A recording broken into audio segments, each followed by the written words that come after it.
If I was going to give this little talk a title, it would be, Are You the Abraham in Your Family?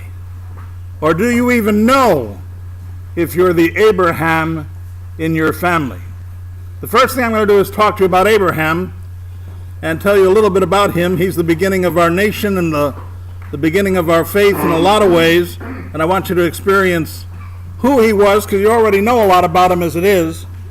Abraham was born many years after Adam and Eve, and we don't know exactly what happened in between. We know that there was a flood, the Tower of Babel, and things like that the Bible includes. But Abraham was the son of an idol maker. Now, his dad, Abraham's dad, had moved, and when they moved, they had to make a living, and Abraham's father decided that he would make, since he was good with his hands and good with wood, he would make idols, and he sold idols, and they became very prosperous and very rich. They didn't believe in idols, but they were with people that did believe in idols, so his dad knew how to make a good living. Now, one of the most interesting things about Abraham is in the Bible, he is called the friend of God.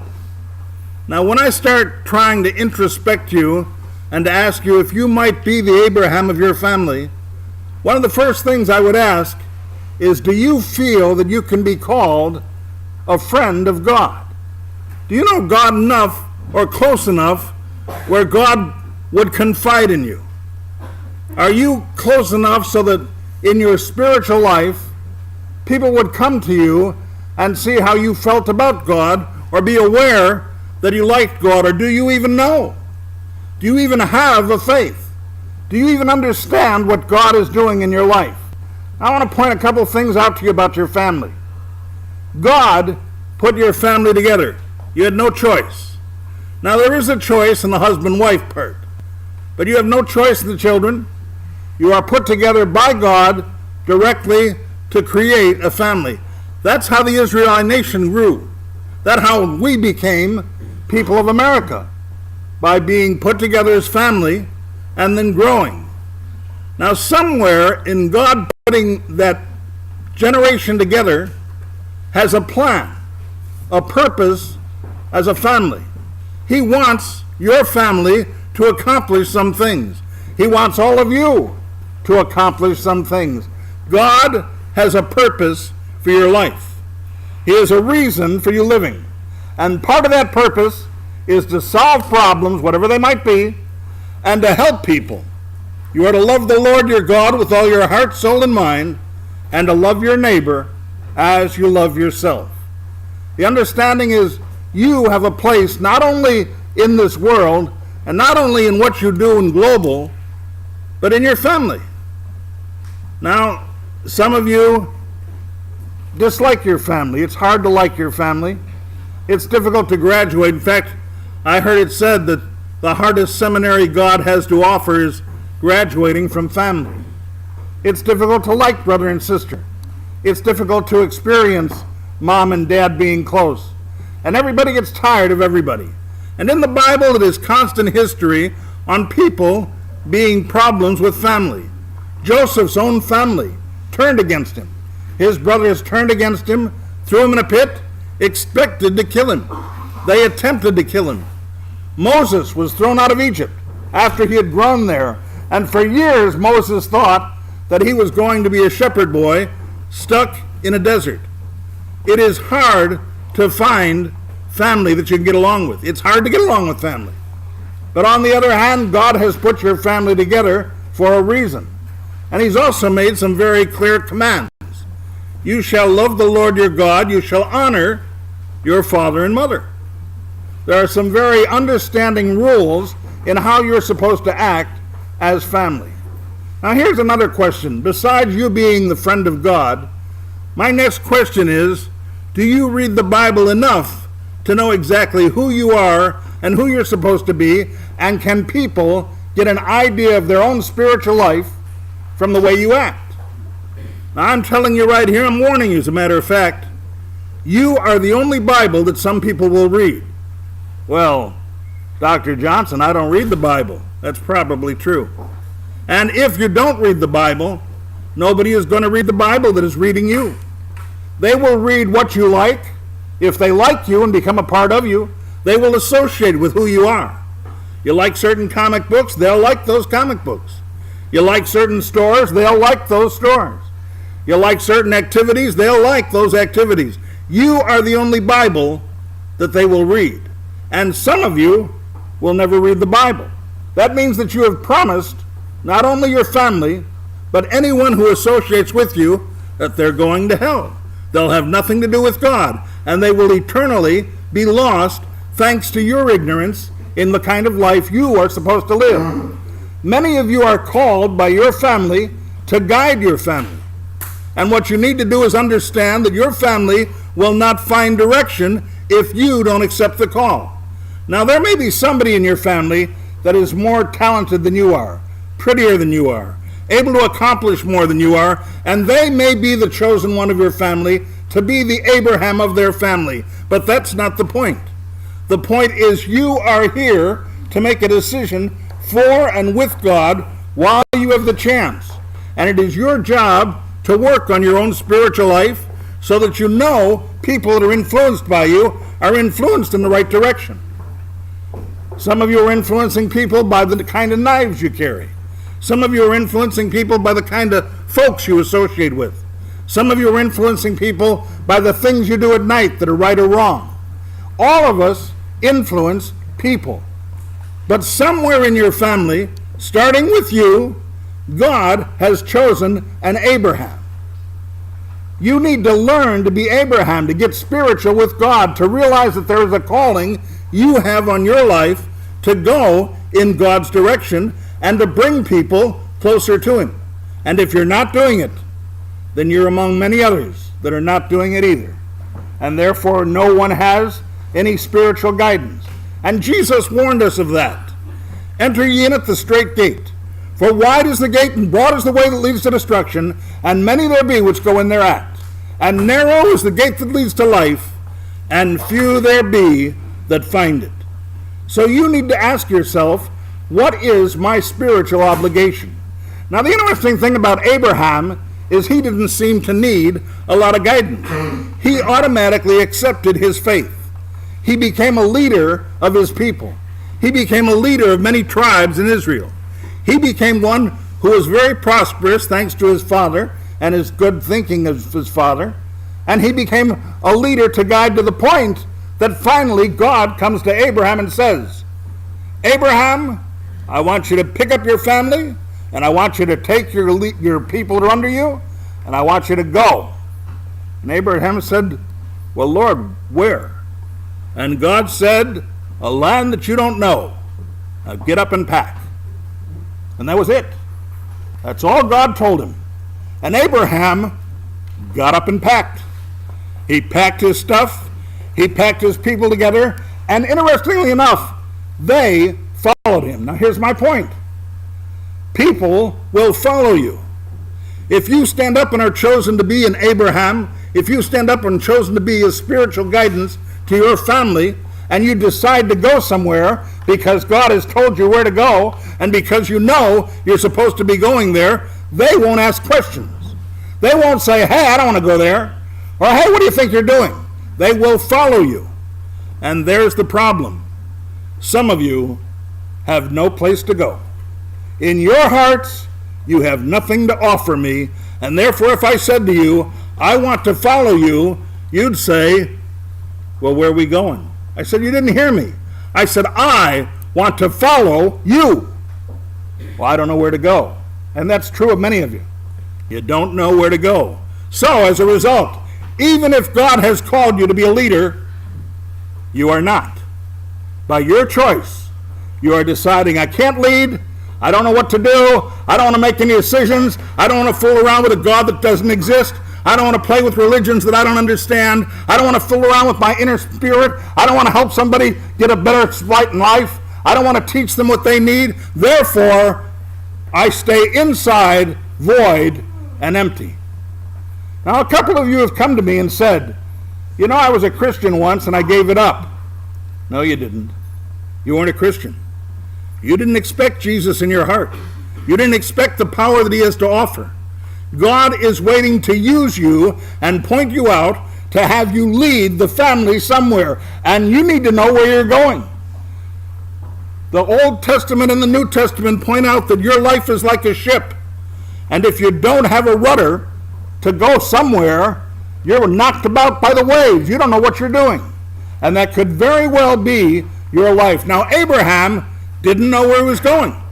But when God said, get up and go, and Abraham said, where? God said, to a land you don't know. Now go pack. And he did. Abraham not only packed, and his people not only followed him, but so did Lot, his nephew. So Lot took his people that he was leading, and they followed Abraham as well. A leader will get leaders to follow. Joshua followed Moses, and Joshua became the leader when Moses was no longer available. Someone will follow you if you have a place to go. But if your voice is very wimpy, if it's, where are we going? I don't know. What do you think about God? I don't know. How are you spiritually? I don't know. Well, we don't know. And that's exactly why the world is in the mess it's in. The forefathers knew where they were going. They left tyranny, and in the name of God, they claimed the land. We need to be careful, or we're going to lose it. We are losing it. You will lose your spiritual life if you don't understand what God is saying to you. Let me get back to Abraham. We get a characterization of Abraham, the friend of God, when he's traveling. They run into different countries and different kingdoms and tribes. And during this time, Abraham, who looks at his wife Sarah, who evidently was extremely beautiful even at the age of 50. And Abraham said, you know what? If we go and let that king host us and take care of us, he's going to want to kill me and take you as wife because you are gorgeous. So, I'll tell you what we'll do. We're going to call you my sister, and then nobody will kill me. So they went into the tribe. Abraham introduced his wife as his sister, and the king fell in love with her. For 3 days, he moaned and groaned, begged for her to come.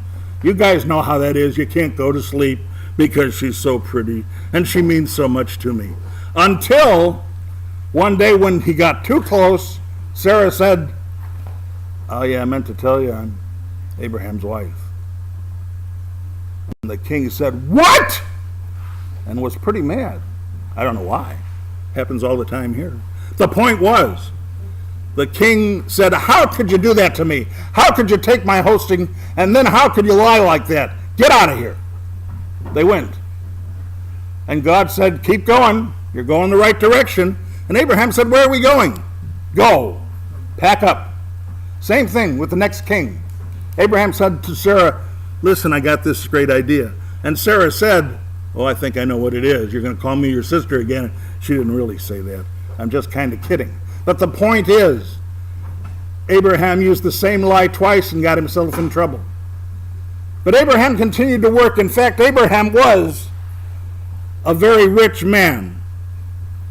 When Abraham traveled to the land of Canaan, he took everything he wanted and carried. Abram was very rich. Lots of tents, silver, gold, herds, animals. Abram's nephew traveled along with Abram, Lot, and Lot had lots of animals too. Between Abram's sheep and Lot's sheep, there were hardly enough grass and water to go around. Before too long, Abraham and Lot realized that there just wasn't enough for everyone to stay in the same area. Abraham was older, and he had the right to choose first, but he decided to give Lot the right to choose, and Lot chose a beautiful valley with the city of the east right next to Sodom and Gomorrah. It was decided that Abraham would stay in Canaan. Lot chose to live in the rich, fertile plains, and evidently Lot was rich and famous, and therefore that's why Lot's wife fell in love with Sodom and Gomorrah and used to go in there and shop. And when it was time to run from Sodom and Gomorrah because it was destroyed, and the angel said, do not turn around, she did because she loved Sodom and Gomorrah. They had an old town and a new town and everything that she loved. Lot's choice was to the rich, fertile plains. Before too long, war broke out between the kings. Abram heard the horrible news that Lot and his family had been taken over. Even though he lived far away, he was Lot's uncle, and he came back and saved Lot and his family. And they reestablished in Sodom and Gomorrah. Abraham was such a leader that he decided not to leave his family hurting. And when Lot was captured by the enemy, Abraham took all of his tribe and they went back and rescued him. Now that's a friend of God. Your family's in trouble. God is talking to you about ways that you can help them. You need to help them. You need to save them. They're in worse shape than Lot was in. Abraham had been married with two sons, one named Ishmael, the other Isaac. The beginning of the Middle East crisis. These brothers had the same father. They didn't have the same mother. Ishmael was the son of Hagar, the handmaiden, and Isaac was the son of Sarah. At one point, Ishmael was very angry with Isaac and thought that he was chosen because he was born first. So he gave Isaac a hard time. And finally, by the pushing of the wife, Abraham turned to Hagar and said, "You're going to have to take your son. You'll have to get out of here. I'll pack up for you. I'll give you all the needs you have, but there's too much fighting here." Isaac was God's promise for the future. In the Old Testament, the belief of eternal life rested in the children that they would bear. To this day, there are many cults and religions that believe that that's how you maintain your eternal life. And years ago, God said to Abraham, "I'm going to let you have children, so many that there will be more than the stars in the sky."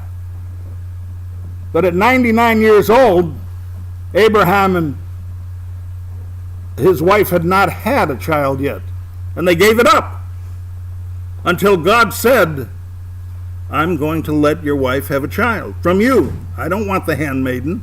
I don't want the handmaiden's son. I want your son chosen to guide my people." Abraham said, "My wife's 100 years old." And she laughed. God said, "I'm going to give her the child." And Ishmael was born. It is the conflict, and I'm not going to go into this tonight, but it is the conflict between Ishmael and Isaac that create all the wars that exist today and that threaten you in what's going to happen later. Finally, looking for answers and trying to figure out where he should go, Abraham raised his son. Everybody was happy until God said, "I want to talk to you, Abraham. I'm afraid you love things too much. I want you to take your only son, the one you love and depend on, and I want you to sacrifice him to me." Abraham didn't take it lightly. Fell down and cried, broken heart, 3 or 4 days couldn't sleep.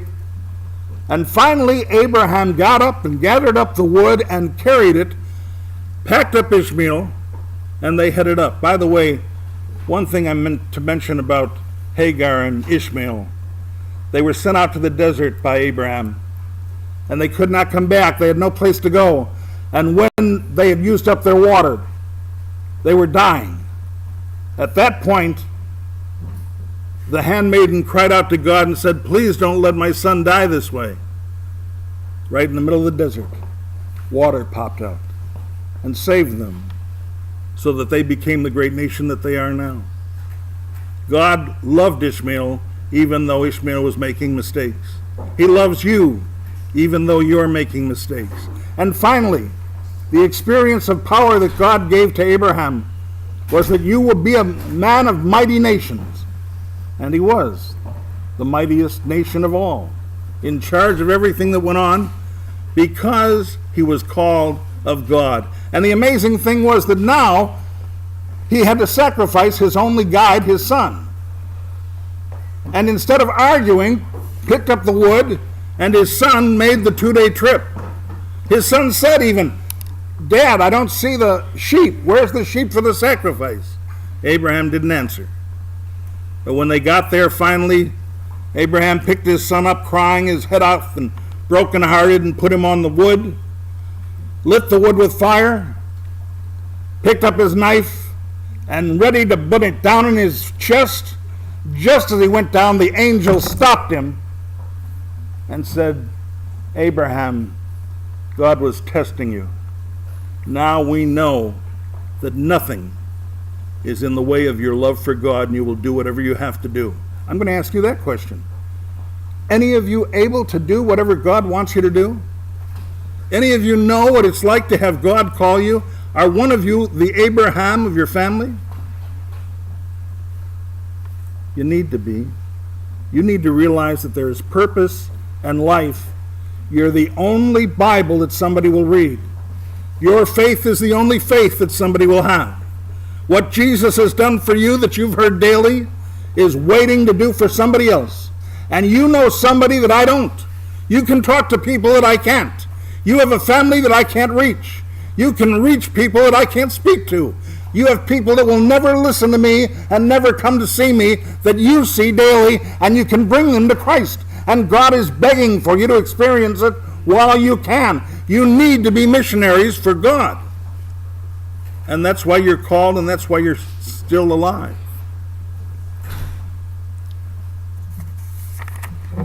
Are you a Bible good enough to be read? What do people see in your life? If none but you in the world today had tried to live the Christ-like way, could the rest of the world look close at you and find the pain that is straight and true?